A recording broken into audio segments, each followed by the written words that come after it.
March 2022 marked the 25th anniversary of the Ohio Brush Creek flood. In early March 1997, severe thunderstorms resulted in the flash flooding of 18 counties in southern Ohio. One of those counties was Adams, and that's where I lived.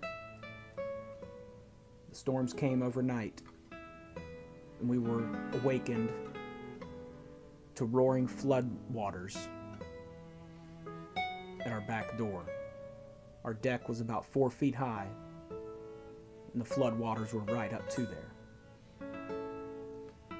Out in our backyard was a dog kennel with 7 puppies inside.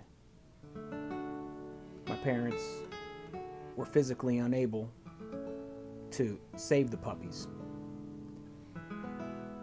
and I convinced them that I could. There was a steel cable that we used as a clothesline to dry clothes. One end was connected to the deck, the other end was connected to the kennel.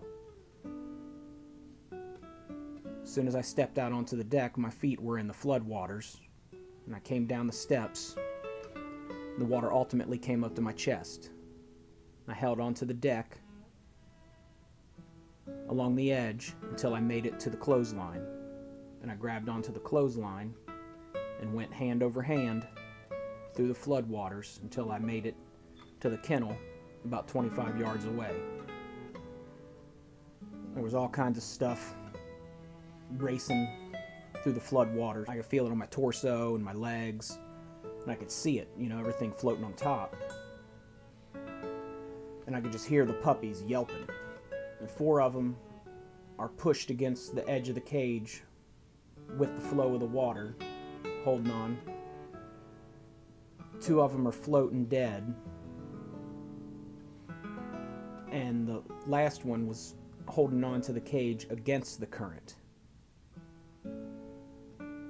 So I made my way to the door of the kennel and opened it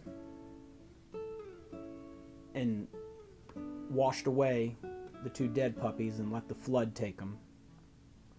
And I gathered up the survivors in my arms, made my way around the edge of the kennel back to the clothesline, and made my way back to the house with the puppies.